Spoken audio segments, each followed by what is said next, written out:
Si vous êtes une chrétienne qui déteste Israël, félicitations. Vous avez été manipulée par les islamistes, par la Russie, par la Chine. Pendant plus de 1000 ans, il y a eu une seule force qui s'est dressée entre l'expansion islamique et le monde occidental, et c'était la civilisation chrétienne.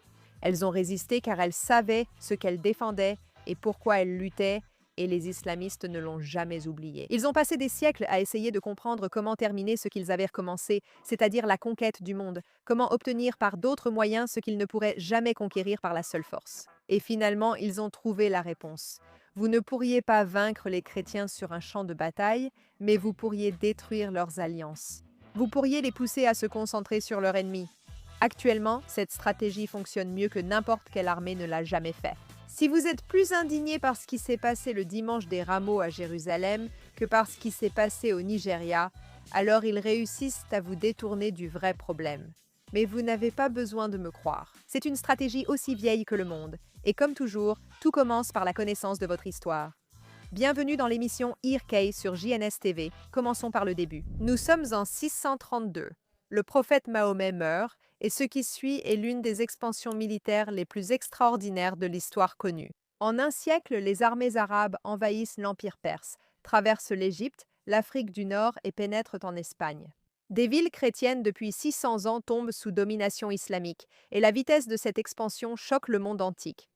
Que se passe-t-il quand cette expansion atteint la frontière de l'Europe? Nous sommes en 732 et une armée arabe qui a déjà conquis l'Espagne est sur le point d'atteindre le sud de la France. Pour comprendre la suite, il faut d'abord savoir ce qu'était vraiment l'Europe chrétienne à cette époque. Le christianisme n'était pas simplement une religion comme nous l'entendons aujourd'hui, quelque chose que l'on pratique le week-end et que l'on garde principalement pour soi. C'était l'ensemble du cadre organisationnel de la civilisation européenne. Il définissait la structure des royaumes, la rédaction des lois, les obligations entre communautés et, surtout, la façon dont les gens percevaient leur appartenance et ce qui méritait d'être défendu. Alors, lorsque l'armée islamiste entre dans le sud de la France, le chef militaire franc, Charles Martel, part à leur rencontre. Non seulement pour défendre le territoire, mais aussi la seule force civilisationnelle organisée en Europe occidentale capable de résister. Il remporte la victoire, plus importante que presque toutes les autres batailles évoquées à l'école. Parce que ce qu'il arrête, ce n'est pas seulement l'armée, il arrête l'islamisation complète de l'Europe occidentale à un moment où il n'y a rien d'autre entre cette armée et le reste du continent. Aucune autre puissance, aucune autre résistance organisée, rien ne peut les vaincre. S'il avait perdu, toute la base culturelle, juridique et religieuse sur laquelle la civilisation occidentale allait être construite n'existerait tout simplement pas.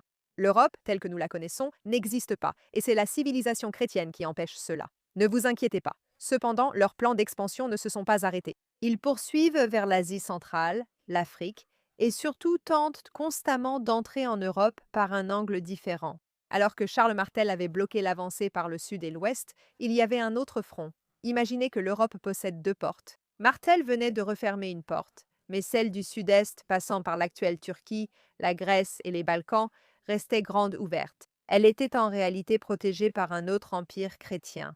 Peu connaissent l'Empire byzantin, pourtant il a été l'une des plus grandes puissances mondiales durant 1000 ans. C'était essentiellement la continuation de l'ancien empire romain, ayant pour centre l'actuelle ville d'Istanbul, en Turquie, et il était profondément chrétien. Pendant des siècles, alors que l'Europe occidentale cherchait encore ses repères, l'Empire byzantin a défendu à plusieurs reprises Constantinople elle-même et a maintenu la porte de l'Europe fermée face à vague après vague d'armées arabes venant du sud et de l'est. Ils ont résisté pendant une période extraordinairement longue, et sans eux, encore une fois, l'histoire de l'Europe aurait été complètement différente.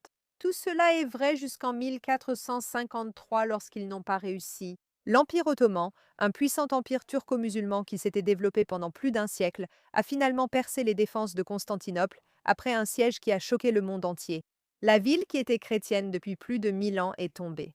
La grande cathédrale a été transformée en mosquée, et soudain, la deuxième porte vers l'Europe était grande ouverte. Les Ottomans purent alors pénétrer directement au cœur du continent, ce qu'ils firent. En Grèce, en Bulgarie, en Serbie, en Hongrie, ils se rapprochaient de plus en plus du centre de l'Europe à chaque génération. Pour les gens ordinaires, c'était une terreur existentielle qui avançait inexorablement vers eux. Ce qui nous amène aux deux moments qui l'ont finalement arrêté, car comme vous le savez, aujourd'hui le monde n'est pas encore un empire islamiste. En 1571, l'Empire ottoman avait construit une flotte navale massive et avançait à travers la Méditerranée vers la côte ouest de l'Europe. Une coalition d'États catholiques a rassemblé une flotte pour les affronter au large des côtes grecques lors d'une bataille appelée l'Épante, et ils détruisent la flotte ottomane, brisant ainsi l'idée que les Ottomans étaient invincibles en mer et mettant fin à leur expansion en Méditerranée occidentale. Et puis, de façon cruciale, 1683 Vienne. Les Ottomans envoient une armée de plus de 100 000 soldats aux portes de Vienne, qui, à l'époque, est essentiellement la porte d'entrée vers le reste de l'Europe occidentale. La ville est encerclée, des tunnels sont creusés sous les murs, les défenseurs manquent de nourriture et de munitions, et l'empereur a fui. L'Europe fait face à la possibilité très réelle de tomber. Et puis, une armée de secours composée de Polonais, d'Autrichiens et d'Allemands, menée par le roi polonais Jean, arrive et lance la plus grande charge de cavalerie de l'histoire directement contre les lignes ottomanes. Le siège s'effondre, Vienne est sauvée, et la retraite ottomane d'Europe débute, ne cessant pas durant 2 siècles. Ainsi, le tableau général est le suivant. De la France en 732 à Vienne en 1683, couvrant près de 1000 ans, c'est la civilisation chrétienne qui absorbe à plusieurs reprises la pression, paie le prix et fait barrage contre l'islamisation. Ce n'est pas parfait, avec d'énormes pertes et des populations chrétiennes sous domination islamique pendant des siècles. Mais ce schéma est indéniable. Et les personnes de l'autre côté de ce schéma, c'est-à-dire les islamistes, l'ont très bien compris. Vous voyez, ils ont une obligation religieuse et morale de conquérir le monde par l'islamisation et la loi de la charia, et ils avaient étudié les batailles qui les avaient brisées et pourquoi. Ils ont cherché à tirer des conclusions qui résonnent encore aujourd'hui. C'est ici que l'histoire devient compliquée, et je ne vais pas l'ignorer car cette complexité est au cœur de tout ce que nous voyons aujourd'hui. Durant la plupart de cette histoire, les Juifs n'étaient pas vus comme alliés des chrétiens, mais comme victimes des royaumes chrétiens en guerre. Les communautés juives ont été expulsées d'Angleterre, de France, d'Espagne. Elles furent confinées dans des ghettos, victimes de pogroms, accusées de la peste noire, et massacrées par les croisés dans la vallée du Rhin en route vers la Terre Sainte. Pendant une grande partie de la période médiévale, les Juifs étaient en réalité plus en sécurité sous la domination islamique que sous la domination chrétienne, ce qui surprend souvent les gens, mais c'est tout simplement un fait historique. Si on est honnête, l'idée d'une alliance naturelle entre Juifs et chrétiens ne vient pas d'une sagesse ancestrale. Pendant la majeure partie de l'histoire, c'est presque exactement le contraire de la vérité, ce qui rend ce qui se passe au XXe siècle d'autant plus remarquable et d'autant plus digne d'être compris et protégé. L'expression civilisation judéo-chrétienne n'existait pratiquement pas avant les années 1930 et la raison pour laquelle elle a été forgée à ce moment-là fait elle-même partie d'une histoire que la plupart des gens ignorent. En 1933, Adolf Hitler arrive au pouvoir en Allemagne et l'idéologie nazie qu'il apporte avec lui est explicitement antichrétienne ainsi qu'antisémite. Hitler voyait le christianisme comme une religion faible, corrompue par les Juifs, qui avaient amolli la civilisation européenne. Il souhaitait le remplacer par un culte basé sur le paganisme germanique et la supériorité raciale. Et ainsi, pour la première fois, les Juifs et les chrétiens se sont retrouvés face à un ennemi qui les visait tous les deux, qui les considérait tous les deux comme des obstacles au monde qu'ils voulaient construire. Les dirigeants religieux et intellectuels américains ont compris qu'en Europe, ce n'était pas seulement le judaïsme ou le christianisme qui étaient attaqués, mais leur fondement moral commun. L'idée que la vie humaine a une dignité, l'idée qu'il existe un Dieu qui exige la justice et la miséricorde, l'idée que le pouvoir n'est pas une justification en soi. La base de ces deux religions était attaquée. Et c'est ainsi que le terme judéo-chrétien a été délibérément inventé pour nommer ce terrain commun et pour dire que ces deux traditions sont solidaires, car ce qui menace l'une menace l'autre. Mais inventer un terme, c'est une chose. Démanteler des siècles d'hostilité institutionnelle est bien différent. C'est là qu'intervient 1965, une date souvent méconnue dans l'histoire religieuse. C'est l'un des moments les plus importants dans la relation entre ces deux civilisations. L'Église catholique, plus grande institution chrétienne avec plus d'1 milliard de membres, a enseigné près de 2000 ans que le peuple juif était collectivement responsable de la mort de Jésus. Cet enseignement avait servi de justification théologique à la persécution, au pogrom et à la haine à travers les siècles, et il constituait l'une des racines les plus profondes de l'antisémitisme chrétien. En 1965, lors du Deuxième Concile du Vatican, le pape Paul a formellement et explicitement annulé cet enseignement. La déclaration affirmait que le peuple juif n'était pas responsable de la crucifixion, rejetait l'antisémitisme sous toutes ses formes et appelait à une relation de respect et de dialogue entre catholiques et juifs. C'était un acte révolutionnaire qui coïncide avec la découverte des manuscrits de la Mer Morte, mais c'est une histoire pour une autre fois. Ainsi, lorsqu'Israël a été fondé en 1948 et que cette déclaration a été publiée en 1965, quelque chose de nouveau avait été construit. Deux peuples à l'histoire longue et douloureuse ont constaté qu'ils partageaient quelque chose de fondamental. Des écritures et conceptions comparables d'un Dieu exigeant une morale dans nos relations, ainsi que l'idée que toute vie humaine a une dignité inhérente, ce qui, comme on le sait, n'est pas une croyance de l'islamisation. D'ailleurs, ce n'était pas rien de trouver ce terrain d'entente. C'est en réalité quelque chose de profond et puissant, montrant la possibilité d'une véritable alliance plutôt qu'un simple arrangement politique, face à des forces qui pensèrent le contraire. Pour des millions de chrétiens, surtout les évangéliques américains, Israël n'était pas seulement un fait politique, mais semblait réaliser une prophétie biblique. Et beaucoup d'entre eux plaidaient pour un État juif depuis le 19e siècle, bien avant que la plupart des Juifs n'y pensent politiquement. Deux civilisations jadis en conflit partageaient soudain un intérêt, un symbole et un même sentiment sur les enjeux mondiaux. Mais tout cela semble beau, joyeux et excitant, mais quel rapport cela a-t-il avec la prise de contrôle par l'islamisation? Eh bien, si vous observiez toute cette nouvelle amitié de l'extérieur, si vous faisiez partie d'un mouvement aux ambitions expansionnistes et doté d'une très longue mémoire institutionnelle concernant les forces qui vous avaient arrêté, à Vienne et en France, cette alliance émergente serait quelque chose qui vous préoccuperait énormément. Parce qu'ils ont compris qu'un Occident uni, avec des Juifs et des chrétiens rassemblés autour d'une base commune, sachant ce qu'ils défendent, ce en quoi ils croient et pourquoi ils sont prêts à se battre, est une force redoutable à affronter. Mais un Occident qui s'est retourné contre lui-même, qui est confus, où l'alliance entre ces deux entités très puissantes a été insidieusement empoisonnée de l'intérieur, c'est une toute autre affaire. Si vous pouvez transformer l'Israël prophétique en quelque chose de mauvais et de négatif, soudainement ce lien religieux commence à vaciller un peu. C'est pour cette raison qu'en 1991, le FBI a découvert un document interne rédigé par la branche américaine des Frères musulmans, organisation matrice idéologique du Hamas et la plupart des mouvements politiques islamistes modernes. Le document exposait clairement leurs objectifs stratégiques et parmi eux figurait ce qu'ils appelaient l'élimination et la destruction de la civilisation occidentale de l'intérieur. Pas principalement par le terrorisme, mais par la culture, les institutions et une transformation patiente des idées au fil des générations. Et l'idée la plus efficace à transformer, si l'on y réfléchit stratégiquement, c'est l'idée d'Israël, parce qu'Israël est le symbole vivant et l'ancrage concret de l'alliance judéo-chrétienne. Transformer Israël, aux yeux des progressistes occidentaux, du monde universitaire et des médias, d'alliés démocratiques en symbole d'oppression coloniale, est un accomplissement extraordinaire. Vous prenez les deux civilisations historiquement les plus capables de reconnaître et de résister à votre expansion, et vous redirigez leur énergie pour qu'elles se combattent l'une l'autre. Tandis qu'ils s'affrontent, l'expansion, l'islamisation des villes européennes et la persécution des chrétiens au Moyen-Orient et en Afrique passent presque inaperçues. Mais cela prend encore plus d'ampleur. Parce que cette intuition stratégique ne s'est pas limitée au mouvement islamiste, d'autres acteurs investis dans le déclin de la puissance occidentale ont observé la situation et compris un point clé. La Russie a observé cela, la Chine aussi, et ce qu'elles ont vu, c'est une stratégie qui fonctionnait. Non pas parce qu'elle venait d'un seul génie, mais parce qu'elle révélait une vérité structurelle sur la civilisation occidentale. Voici cette vérité. Les valeurs religieuses et culturelles qui sous-tendent l'Occident sont trop fortes et trop profondément enracinées pour être vaincues de front par une force extérieure. On ne peut pas y envoyer une armée et gagner. L'histoire l'a montré à plusieurs reprises.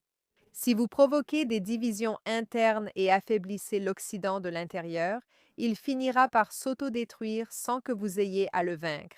Ainsi, l'infrastructure sophistiquée de désinformation de la Russie, largement documentée depuis 2016, ne diffusait pas seulement du contenu politique, elle amplifiait les divisions raciales, attisait les enjeux de la guerre culturelle et diffusait en permanence des récits anti-Israël dans les espaces occidentaux.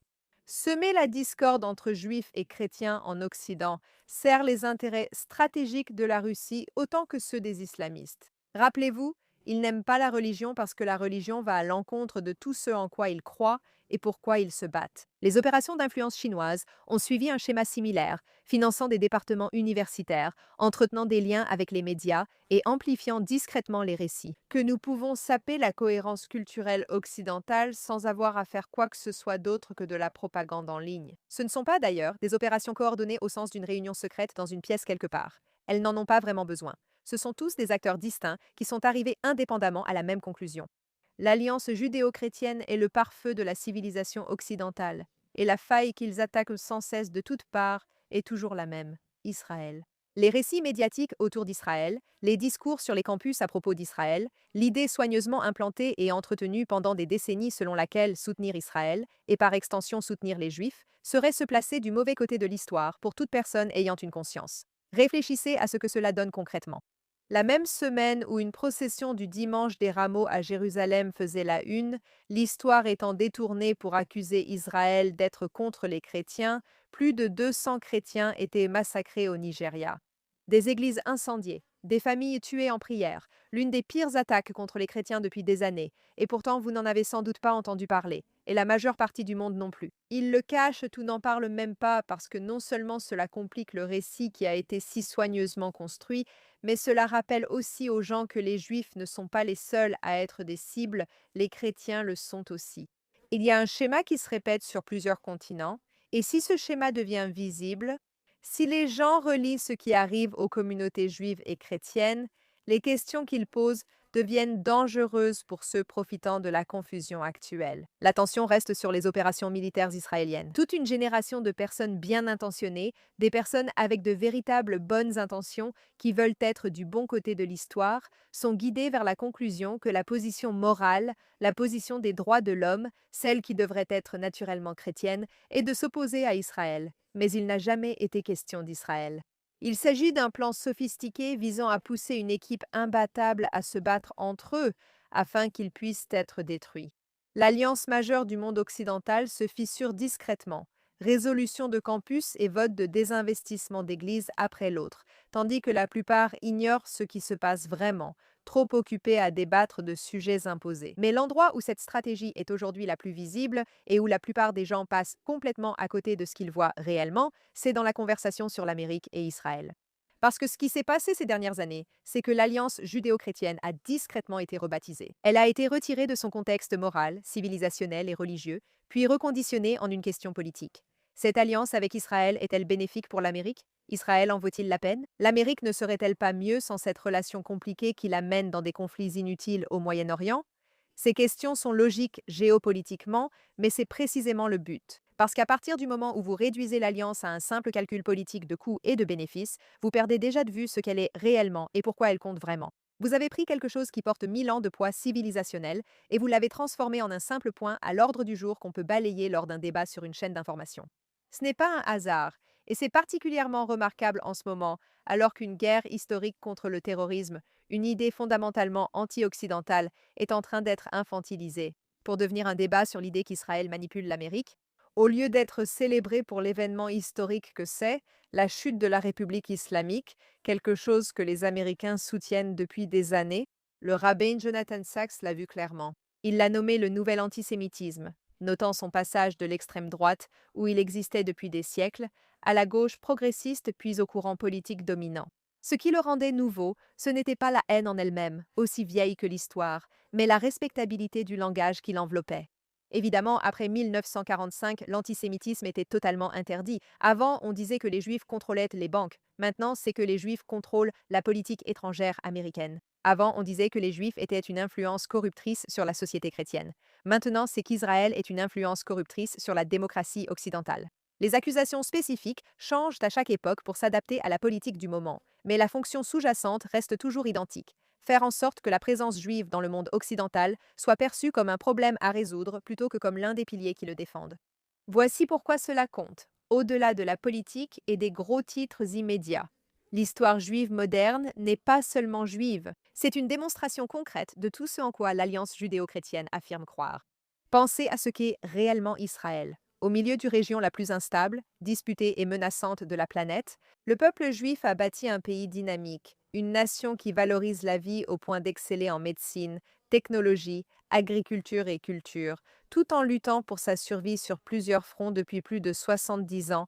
C'est encore l'un des endroits les plus heureux au monde. Un pays qui se livre à d'âpres débats, proteste, compte des lauréats du Nobel, des start-up, de l'art, et préserve son identité et son engagement moral, avec des soldats prêts à se battre sous une pression qui aurait brisé bien d'autres nations en une génération. Israël n'est pas parfait. Aucun pays ne l'est.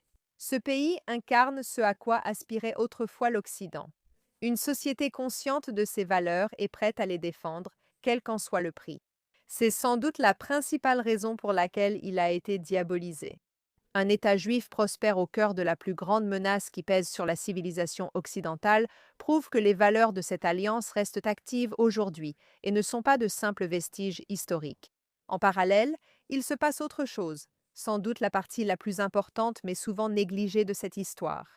De nombreux juifs et chrétiens ont perdu le lien avec le sens réel de leur tradition, qui ne se résume pas aux rituels ou à l'identité culturelle, mais repose sur la clarté morale. La conviction qu'il existe quelque chose de vrai, d'important, et qui mérite d'être défendu dans les valeurs fondatrices de ces civilisations, nous avons oublié notre histoire. Encore une fois, ce n'est pas un hasard. Un peuple qui a perdu de vue pourquoi il existe et en quoi il croit est un peuple bien plus facile à manipuler, bien plus facile à diviser et bien plus facile à vaincre. Inutile de conquérir un peuple qui ne sait plus pourquoi il se bat. Il finira par vous laisser entrer. Ce n'est pas pour rien que la réécriture de l'histoire est devenue l'un des grands projets culturels de notre époque. Déboulonner des statues, reconsidérer les textes fondateurs, enseigner à des générations entières que le passé de leur civilisation n'est qu'une histoire d'oppression, sans rien qui mérite d'être reçu en héritage ou défendu. Parce que les personnes qui ne connaissent pas leur propre histoire ne peuvent pas reconnaître les schémas de leur présent. La plupart des jeunes chrétiennes ne comprennent pas qu'être chrétienne signifie être quelqu'un qui peut s'opposer à la prise de contrôle islamique. Et les personnes qui ne peuvent pas reconnaître les schémas ne voient pas ce qu'on leur fait avant qu'il ne soit déjà trop tard. Voici donc ce que tout cela signifie et pourquoi c'est important en ce moment. La civilisation occidentale n'est pas vraiment menacée par des armées qui s'amassent à ses frontières comme c'était le cas en 1683. La menace a quelque peu évolué, et elle a évolué précisément parce que l'approche directe a été tentée et n'a pas fonctionné. Ce qui se joue à la place, c'est une guerre des récits. La plupart des gens pensent que c'est contre Israël, mais ils ratent l'essentiel de cette guerre, c'est la cohérence et la solidarité du monde judéo-chrétien, son sentiment d'identité partagée, d'histoire commune, d'enjeux communs, sa clarté morale. Les personnes derrière tout cela, qu'il s'agisse des mouvements islamistes, des opérations des services de renseignement russes ou des campagnes d'influence chinoise, ne sont pas arrivées à cette stratégie par hasard. Ils y sont parvenus en étudiant l'histoire, en comprenant quelles sont les bases religieuses et morales de l'Occident, véritablement solides, véritablement résilientes, véritablement capables de générer ce type de solidarité civilisationnelle qui a arrêté l'Empire ottoman aux portes de Vienne. Et ils en ont conclu que la seule façon de neutraliser cette force était d'amener l'Occident à se retourner contre lui-même. Et ça fonctionne. L'alliance péniblement bâtie au milieu du siècle dernier, qui a apporté clarté morale et cohérence stratégique à l'Occident durant la guerre froide, se fracture aujourd'hui. Le plus triste, c'est que la plupart de ceux qui contribuent à cette fracture n'ont aucune idée de ce qu'ils sont en train de faire. Parce qu'elles pensent simplement faire ce qu'il faut, adopter une position compatissante, soutenir les opprimés, ne pas se laisser manipuler par une entité politique, ce qui est exactement la sensation qu'une arme narrative bien conçue est censée procurer lorsqu'on s'en empare. Les personnes ayant dévalé cette colline près de Vienne savaient exactement ce qu'elles défendaient et pourquoi il était hors de question que cela tombe. Elles portaient le poids de l'histoire et ont agi en connaissance de cause. Nous avons aussi accès à cette histoire. La question est de savoir si nous y prêtons attention ou non.